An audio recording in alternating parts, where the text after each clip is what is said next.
Hello, everyone. My name is Araceli Hernandez, and I am the director of the Nebraska History Museum. Welcome to the Nebraska History Museum, and thank you for joining us for this month's Lunchbox lecture. This history lecture series takes place every third Tuesday of the month here at the Nebraska History Museum in the Old Father Auditorium. You can learn more about our museum, our programming, and all the other services provided by the Nebraska State Historical Society online at history.nebraska.gov. If you're not already a member of the Nebraska State Historical Society, I encourage you to join. It's through the support of our members that we're able to put on free programming such as this one for audiences across the state.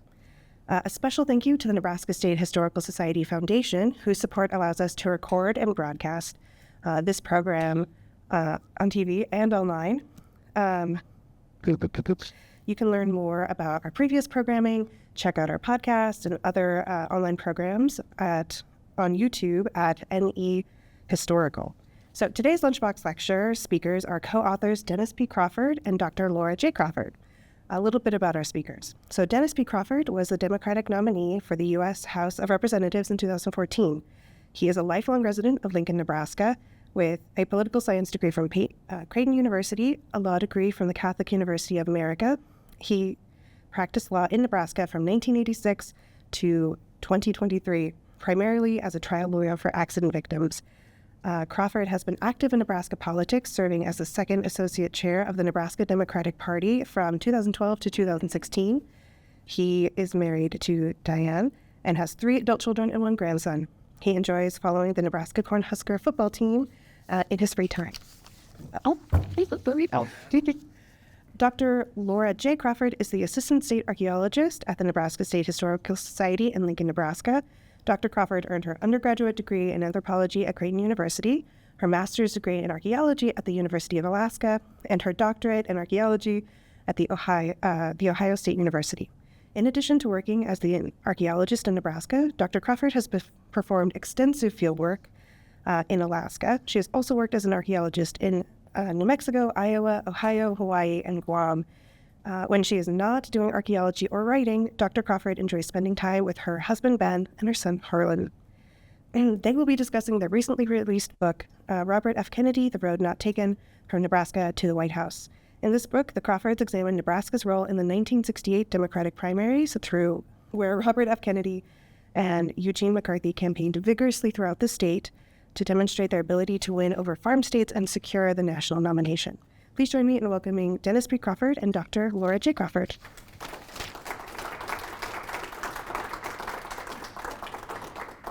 Hi, good day. Thank you very much for coming. I appreciate y'all being here to learn about a largely unknown chapter in Nebraska history and American political history. Before we wrote this book, the 68 Nebraska primary was barely mentioned in any of the history books about the 1968 election and in biographies of Robert F. Kennedy. We found a lot of buried treasure in connection with our research. And I'll give you an example of how Nebraska's been passed over. There's a very good documentary, Bobby Kennedy for President, on Netflix about his 68 campaign for president. They devote all of 1 line to Nebraska. That's it. So we had to fill in this gap in history that was missing.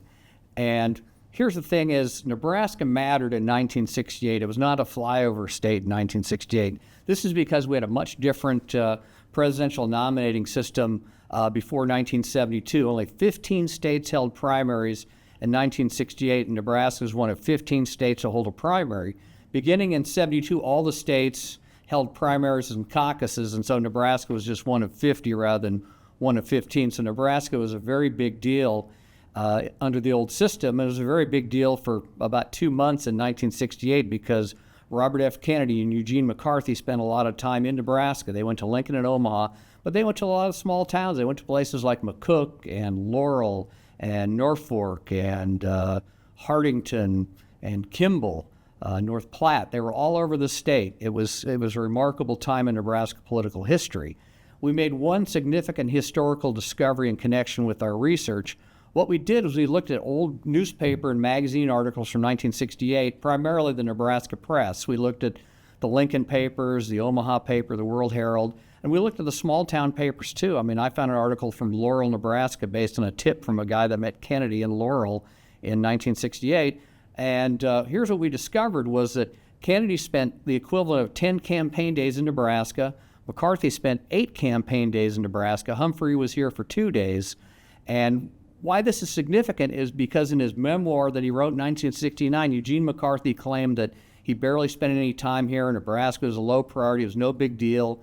He largely focused on the upcoming Oregon and California primaries. Well, that was a complete line of bull, to be polite about it. And historians adopted McCarthy's phony spin. Like one historian that adopted it was media personality Chris Matthews. He wrote a biography of Robert Kennedy, and he claimed that McCarthy ignored Nebraska. It was complete bull.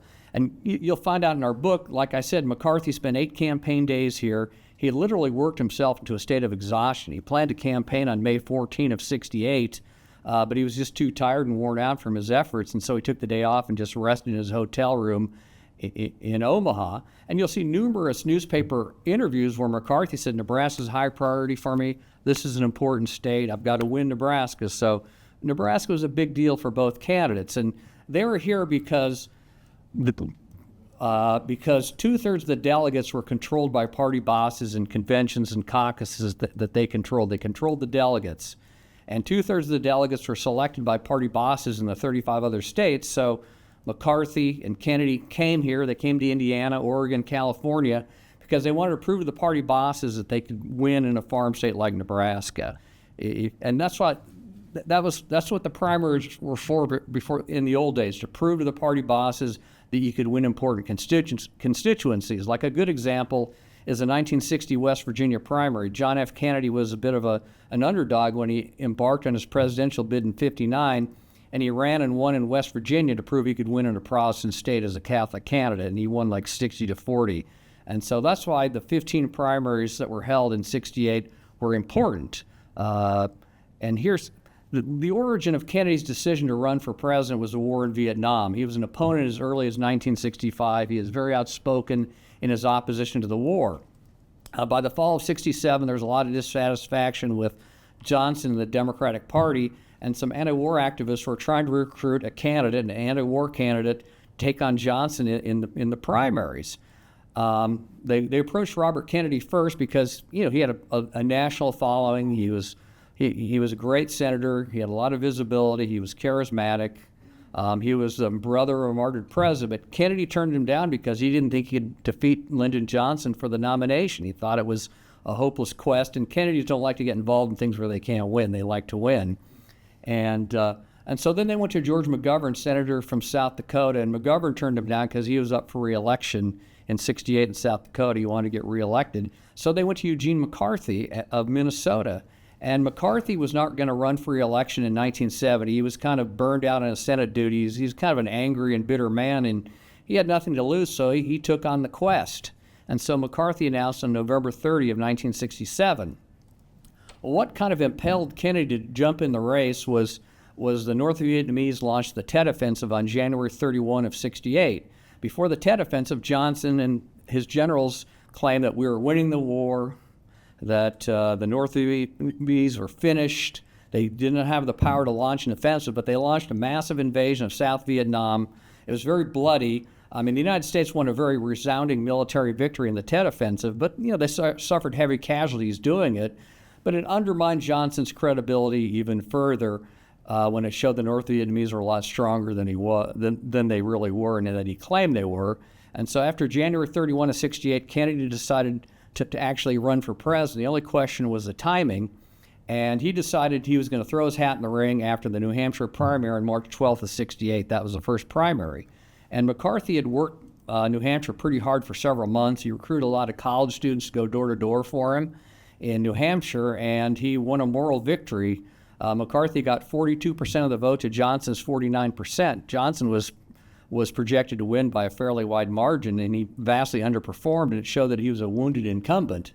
And so Kennedy made his announcement 4 days later on March 16th of 1968 in Washington. In the days leading up to that announcement, his inner circle had a debate whether or not he should run in Nebraska. Well, Ted Sorensen, who grew up in Lincoln, went to Lincoln High School, UNL for undergrad, UNL for law, JFK's speechwriter. He advised Kennedy to run in Nebraska. He says, you can do well in Nebraska. My brother Phil Sorensen is a former lieutenant governor.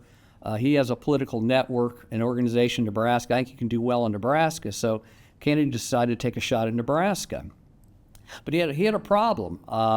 The deadline to get on the ballot in Nebraska was March 15. His announcement was March 16. He had a problem with the ballot. Well, Ted Sorensen called Frank Marsh, the state secretary of state at the time, and they were like old high school and college buddies, and they made a backroom deal where Kennedy could get on the ballot technically late. Marsh interpreted the statute to allow Kennedy to get on before the ballots were printed in late March, so he had to kind of do a backroom deal to get on the ballot in Nebraska in the first place. And our book also explores the progressive history of Nebraska, populist history of Nebraska before Kennedy ran. That's one of the things that we do. We start with William Jennings Bryan. I mean, Bryan ran for president 3 times. His platform kind of created the foundation for the New Deal that was later enacted in the 30s and the 40s. We talked about George W. Norris, Senator George W. Norris, one of the greatest senators of all time, the father of the unicameral, but he was also the father of rural electrification, which was massive for a state like Nebraska, and the TVA too. Before FDR's administration, only 10% of farms in rural areas had electricity. It was 90% by the time Roosevelt left office. So George Norris was a giant in the Senate, and rural electrification and the TVA are probably his 2 most significant accomplishments. And he made a huge difference in the lives of Nebraskans. Then we talked about Governor Frank Morrison. He was a governor from 61 to 67. He was a progressive, very charismatic figure, a very popular figure. And then we also talked about Norbert Tiemann. Norbert Tiemann adopted the sales and the income tax in Nebraska for the first time. He was a progressive Republican. The state was broke when Tiemann took office. Through some ballot initiative, the state didn't have any real revenue sources. The voters voted themselves a giant tax cut, but then made the state broke. And he passed through a sales and income tax, very controversial. And when Tiemann ran for re-election in 70 against Jim Exon, when his family were in parades, people throw pennies at Tiemann and his family in protest of the sales and the income tax. They called it the Tiemann tax. So it was, pretty crazy time. Not as crazy as now, I would say. But in any event, there's, I'm not going to go through the whole campaign day by day, but there's several really interesting incidents from the campaign that we talk about that show Kennedy, the man. He was very charismatic. He was very dynamic. He's very compassionate. He cared about the poor. He cared about the underprivileged. I mean, he ran a campaign against poverty in rural Nebraska and was well received. He talked about kids starving in Mississippi that he met in 1967. He talked about kids whose toes are being chewed on by rats in the ghettos of Harlem and the Bronx and in New York City. I mean, he talked to these kids' parents. So he really cared. He came from a very privileged background, but he really cared. He really felt deeply about people who didn't grow up with his advantages.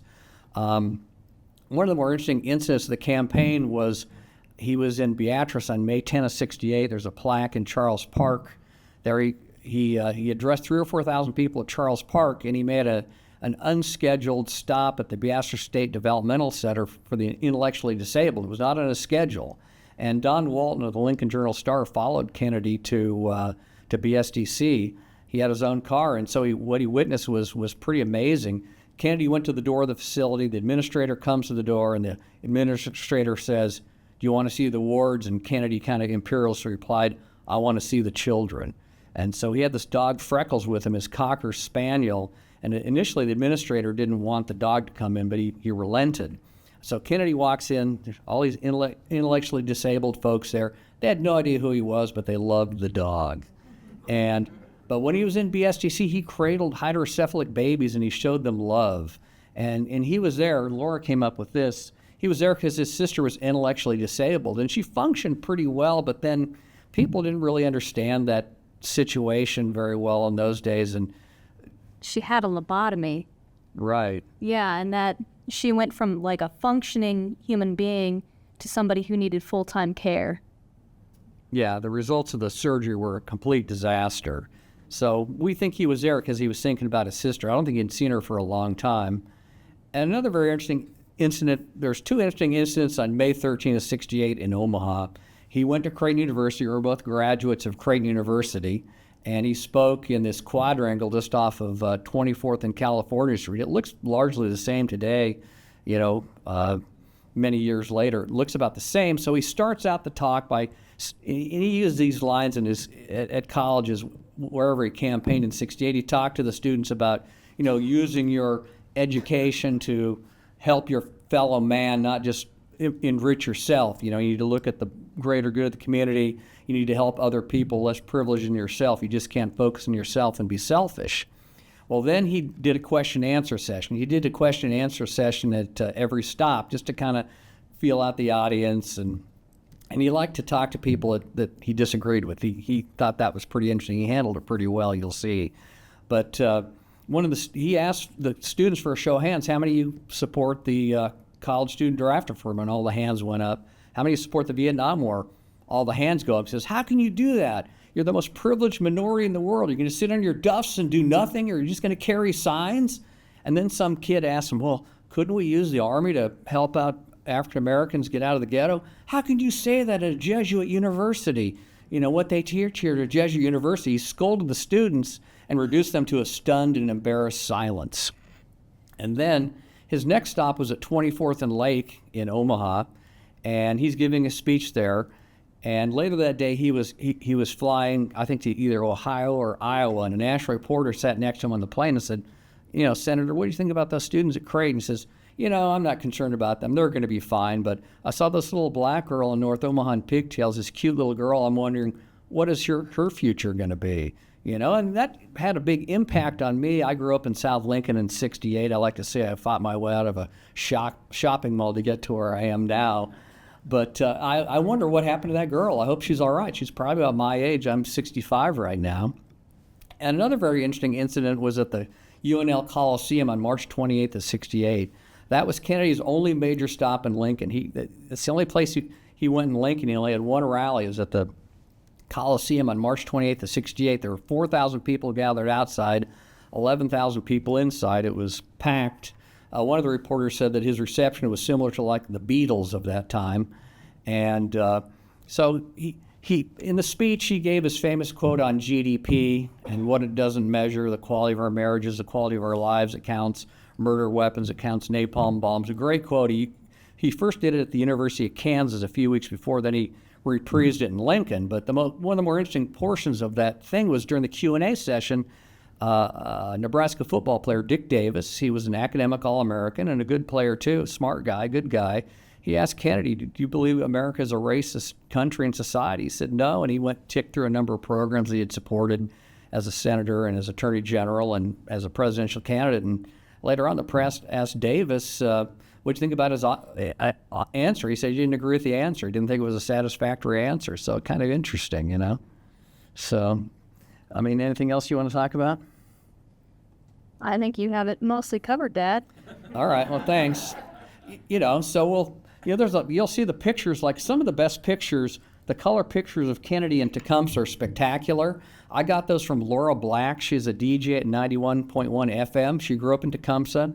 She was a high school senior, and she took these up-close and personal pictures of Kennedy and Tecumseh in living color. And through mutual friends, I connected with her, and I was able to use these pictures in the book, and they're just absolutely spectacular.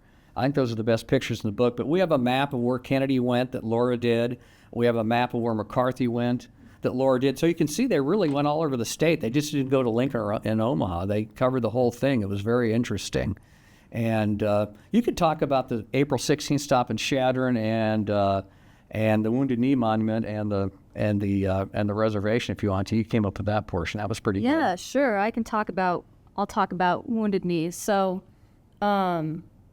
Kennedy went out of his way to visit Wounded Knee because he understood it was an important place for the Native Americans, for the Lakota Sioux.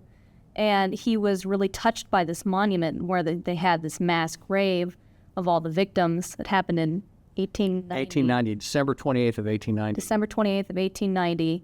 And he was really touched by that. And there was this little boy, and his parents had been killed in a car accident the week before. And so this young boy, he took his hand, and Kennedy just walked around with him everywhere. And Kennedy said to himself, I wish I'd brought flowers. Mm-hmm. And this was at a time when you could go to the gift shop and buy a postcard that shows the aftermath of the massacre with all of the dead Native Americans frozen and contorted. And so Kennedy was really ahead of his times in showing sympathy and going out of his way, because he was in Chadron, right? Yeah, but he flew to Chadron and held a rally in Chadron. Then a motorcade. He and George McGovern went up to the Pine Ridge Reservation and Wounded Knee in a motorcade. Then they went back to Chadron and flew out of Chadron. But he held a rally in Chadron first. Yeah, but he understood that this was important to the Native Americans and went far out of his way to connect with them. And I think that shows Kennedy as a man, that he cared deeply about people. Absolutely. And I'll just say one last thing. The last chapter of the book, we make the case that Kennedy would have been elected president if fate had not intervened at the Ambassador Hotel on the early morning of June 5 of 68. We present a theory that he would have won the nomination, and then he would have defeated Richard Nixon in the general election. So we have kind of an alternative history ending on what could have been. So, and I'll just say this, I want to thank Laura for all her help. She did a lot of the research on North Omaha, on the progressive history of Nebraska, and the section on Wounded Knee and the Pine Ridge Reservation. She edited the book. She's a better writer than I am, so she made it a much more polished project. The publisher said it was one of the best manuscripts he'd ever seen. So I want to thank her for her help. She did a great job. So if you guys have any questions, comments, feel free. Let's do it RFK style. Let's go. Give me some tough ones. Here we go. Did Harvard get the same kind of receptions that No, his crowds. Oh, I'm sorry. Didn't he get paid out of recording? No, sure. Keep it. Yeah, I was wondering if collecting at the same kind of reception the places visited as Kennedy did, like at the Coliseum here in Lincoln or at Creighton. No, he didn't. His crowds were a lot smaller, and McCarthy was just simply stated he was boring. His background was a college professor, so he had this very professorial style. And his first rally was at the Civic Auditorium in Omaha to maybe 2,000 or 3,000 people, whereas Kennedy's first rally was 15,000 people in Lincoln.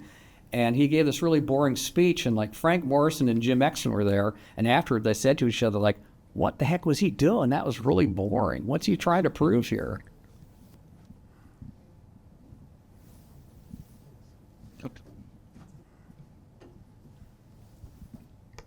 Not really a question, but I worked in Beatrice for 10 years and got to help with some of the actually a 50th anniversary of that event on May 14th. And one of the fun stories that was shared with us that you guys may enjoy is that there was a wedding at one of the churches right there on Highway 77. And one of the ladies, we did an oral history where we had a lot of people bring in their photos and tell their stories, but there was a wedding supposed to be taking place. And the motorcade comes by, the pastor or priest, I can't remember which, ends up leaving the church and goes over to Charles Park and listens to his speech. And the whole wedding was delayed by like half an hour because a large part of the wedding party ended up wanting to go and listen to him speak and whatnot. That's a great story. I wish we'd talked to you before we wrote the book. I would have plugged it in there. That's a heck of a story. It just showed his appeal. Like one thing we did was in McCook on May 12th, McCarthy and Kennedy spoke back-to-back in Tiny McCook on the same day. And we interviewed some old friends of mine that remembered the event vividly. One guy said that McCarthy was dry as Melba toast. And then he said that Kennedy was just very charismatic and exciting dynamics. We create this contrast with the McCook rallies on May 12th.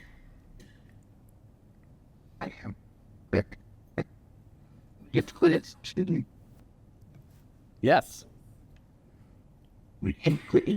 So what originally led you to be interested in this particular topic of this particular person? I know you talked about how this was a under-discussed part of Kennedy's campaign, but what really drew you to Kennedy in the first place? Was it the connection to Nebraska, or was it the connection to Kennedy?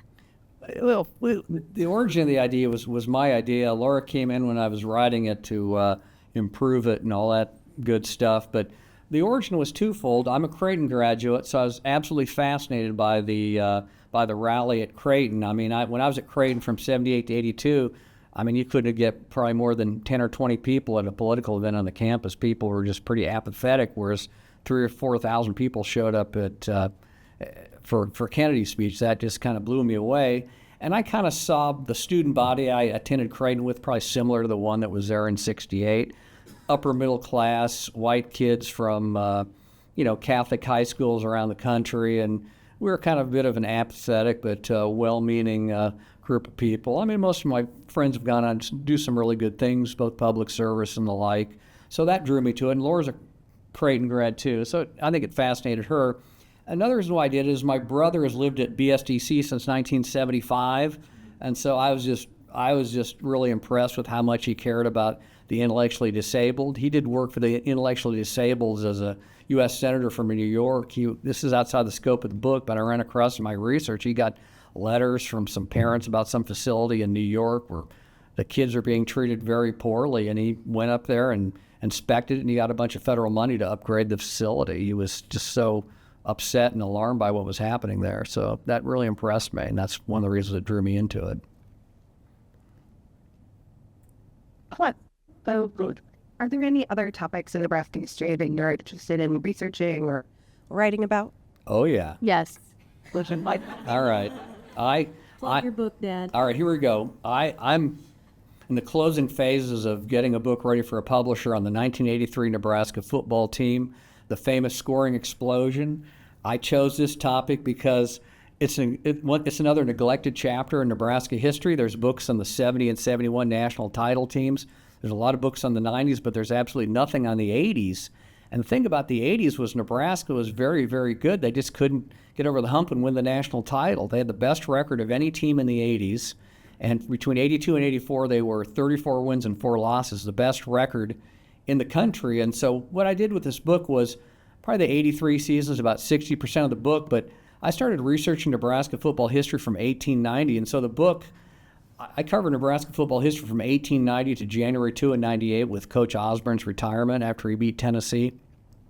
And so it's kind of an ambitious work. I just kind of got absorbed with the early history. It was incredibly fascinating, but the bulk of the book is on the 83 team. I do a lot on the 84 team because I interviewed a lot of guys that played in 84. I interviewed Coach Osborne and 17 players from the 83 team, including Mike Rozier, Dean Steinkuhler, and my takeaway was every player interviewed was really impressive. These are smart guys. They've been successful off the field since they left football. And I think Coach Osborne and his coaching staff prepared these men for life, and they took the lessons they learned from the Nebraska program and went on to very successful careers. Most of them are in business. And so just a very impressive group of men that I talked to. So it was a very interesting, exciting project for me. And then I'm writing a sequel to the 68 Kennedy book. It's on the 1972 Nebraska Democratic primary. It was George McGovern and Hubert Humphrey.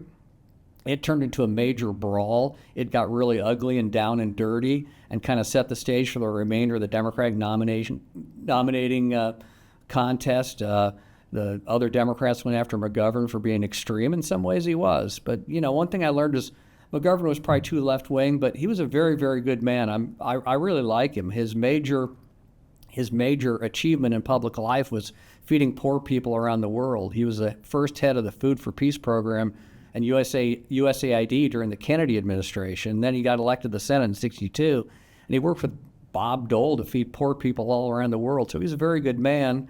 I deeply admire Hubert Humphrey as well. He's the author of the 64 Civil Rights Act. He helped push through the Senate the nuclear test ban treaty during the Kennedy administration, the first arms control agreement during the Cold War. But nobody's perfect. Humphrey was a loyal soldier supporting the Vietnam War between 65 and 68 as Johnson's vice president. It probably cost him the presidency both in 68 and 72. So I got a sequel coming up. A lot of work to do, but a lot of the same people are in it. Frank Morrison, Jim Exon. There's a guy I found. I haven't talked to him. I don't know if he's alive. There's this guy, Gene McCarthy. He managed McCarthy's campaign in Nebraska in 68. He managed McGovern's campaign in 72. So you have a lot of the same players, and McGovern ended up winning the primary fairly narrowly over Humphrey, but it was down and dirty and a bloody fight. So I will be helping edit the Husker book, but I won't be a co-author because I know nothing about the Huskers. And I know it's blasphemous for me to admit that in front of a crowd of Nebraskans, but it's the truth, unfortunately. So But yeah, we'll keep collaborating, and Yeah. if there's a subject that interests me and I know something about, we'll write something together again. But All right. Sounds good. yeah, until then, I'll help you edit and Well, thanks. yeah. Yeah, I appreciate it. She's a better writer than I am. She'll create a more polished product at the end of the day. And she knows the technical stuff. Like one project we're going to do here in the next few days is I found a bunch of pictures from various sources for the Husker book from University of Nebraska, the athletic department, the Journal Star of the World, Herald, Nebraska History, some good stuff there. She's going to plug them into the book, and then I'll submit it to a publisher here, the next few weeks, I think. We're on track. So my question has to do with the primary and McCarthy and Kennedy. When it came to Vietnam, did they actually present what their plans were for dealing with the situation? Were they the same pretty much or different? And then how did they deal with, of course, with the fact that the president, the sitting president, was still out there with a certain policy? They did present platforms, and their views on Vietnam are very similar. They both believed in a gradual withdrawal of the United States troops from Vietnam. They did not support a swift withdrawal because they didn't want the South Vietnamese government to just collapse. And they supported negotiations with North Vietnam and the Viet Cong, and they supported getting more South Vietnamese troops involved in the actual combat fighting. I think the U.S. is suffering more casualties in Vietnam between 65 and 68, so they wanted to turn over the ground fighting to the South Vietnamese and lessen the United States involvement. Here's the thing about the relationship with Johnson. McCarthy was kind of a bitter guy by this point in his life, and he was really mad at Johnson for passing him over as his running mate in 68. He chose Humphrey over McCarthy. McCarthy was one of the finalists, and McCarthy was pretty bitter about that. And, Kennedy had a feud with LBJ. They never got along. They never got along. So, but, at the end of the day, I think that at least Kennedy, he met with Johnson a couple times during the campaign. They had some pretty nice conversations.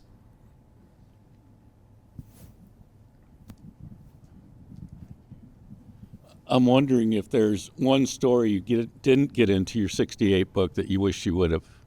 Boy, that's a tough one. We really looked at a lot of stuff. Maybe this gentleman's story about the wedding that was delayed. That's probably the best one. We went through a lot of newspaper articles from that era, so I think we covered the most important things. We found some anecdotes that were really interesting. Some stuff I left on the cutting room floor. Like one thing I did was Joan Kennedy, Teddy's first wife, came out to campaign for RFK, but she didn't really say anything very interesting, so I left that one on the cutting room floor. I think she was a very nice person. That was the impression I got. But as far as McCarthy's surrogates, he brought out Paul Newman, the actor, so that's in the book. The women thought he was really good looking, So it was. I always liked Newman and Redford. They were just magic on the screen, so I thought I got to throw in Paul Newman because I liked a lot of his movies. You should tell the story about how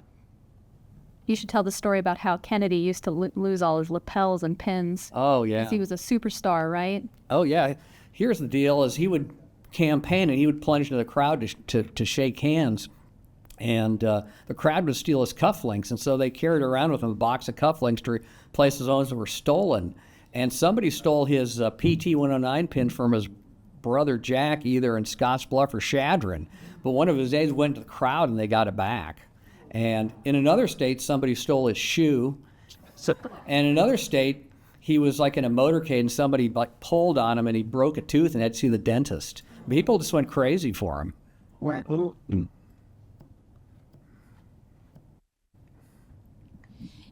You spoke about the feud between JFK and LBJ. Does that go back to the assassination and how LBJ took the oath of office in the airplane? Because I've heard some things about how the Kennedy family was a little upset and about how it all happened. Or does it go back before? I think it began in 1960 at the 1960 at the Democratic National Convention. RFK did not want Jack to select LBJ as his running mate. He thought LBJ, was from the South. That would alienate black voters. Being from the South, he had an anti-labor record. So RFK didn't want him on the ticket.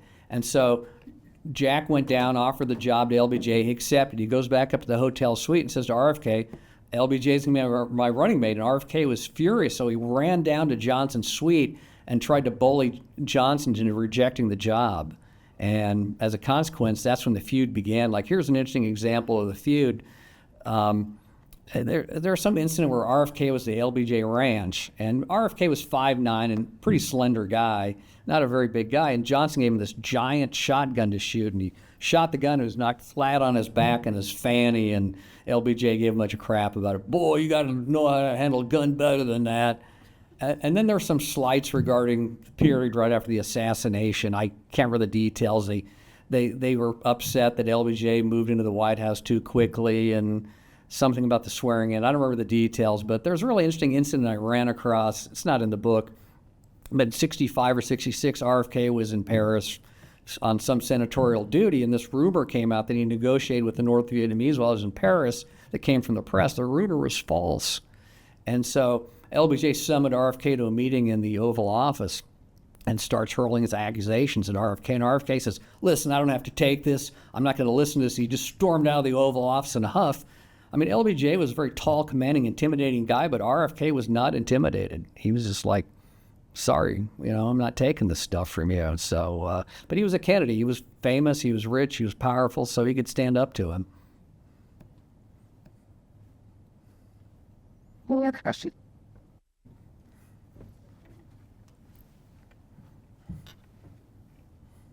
Did Ted Sorensen write speeches for RFK as well?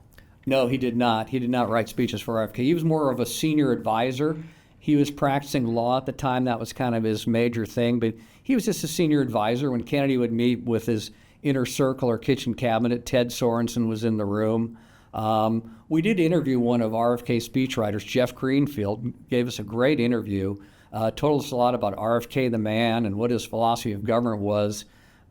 Sometime, I think it was in 2023, I just sent a random email to Jeff Greenfield's website. He's a famous journalist and author. He still writes stuff for Politico.com, historically based stuff, good stuff, great writer, still sharp as a razor. A couple hours later, I got an email back saying, sure, I'll do an interview. So we called him, we did this interview. So we did interview one of his speechwriters, Jeff Greenfield. We also interviewed Don Walton of the Journal Star. He had an interesting story to tell that made into the book. On April 20th, 68, Kennedy went to Scottsbluff, Norfolk, Laurel, and Hardington, and Wayne.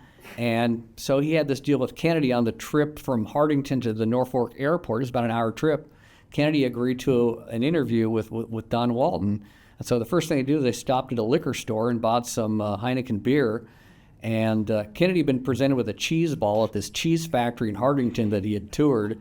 And so they didn't have a knife to cut open the cheese ball. And so Kennedy takes the bottle opener and says, I'll cut the cheese. Then he hands it to Walton and says, you can open the beer.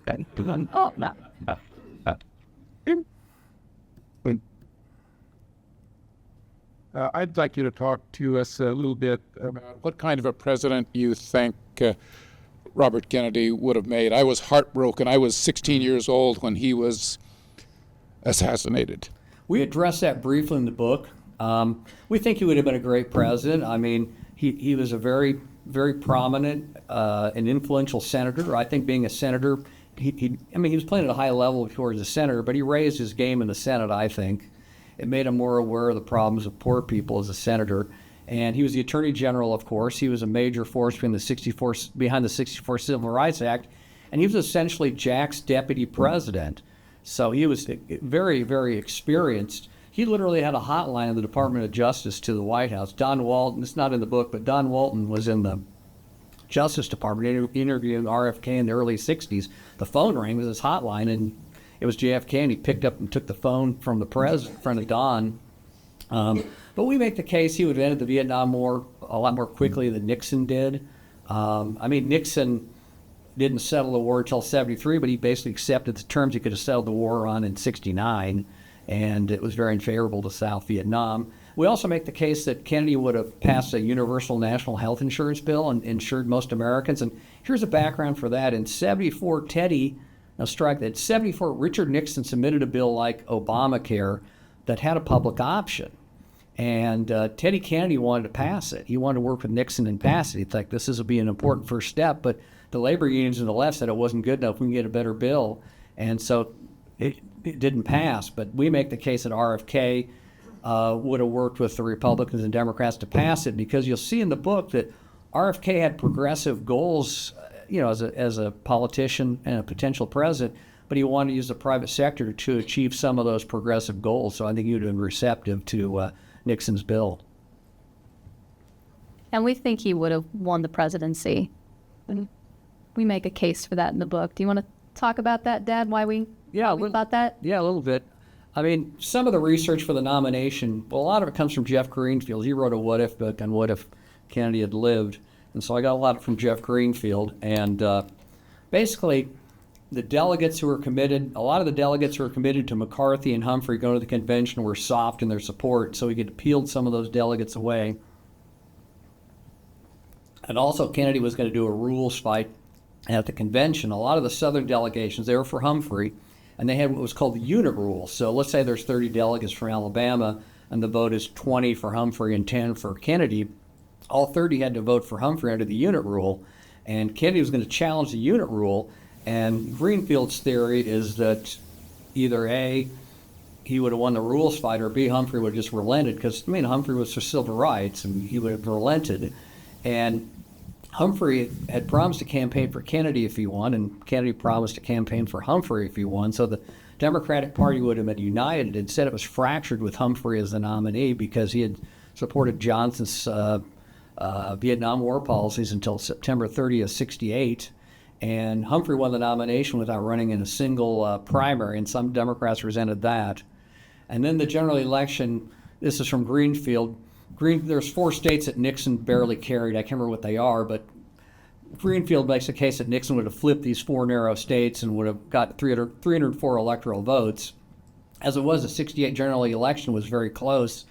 Nixon only won the popular vote by 1/2 of 1 percentage point. So a united Democratic Party behind a much more charismatic nominee, I think, would have carried the day. All right. Thank you so much. Good. Thank you very much. Thanks for coming. So a bit of an intro. Thank you again to our speakers, Dennis and Dr. Laura Crawford. Can we get one more round of applause for all? Thank you again for attending this Lunchbox lecture, but also thank you to the Historical Society staff who made this program possible, and our marketing team, our visitor services team, our education team, everybody working together to make this program possible. Another special thank you to the Nebraska State Historical Society Foundation for making the recording and broadcast of this program possible for Nebraskans who couldn't be in the room today. And also thank you to LNKTV for producing this program. A round of applause for everyone. Thank you so much.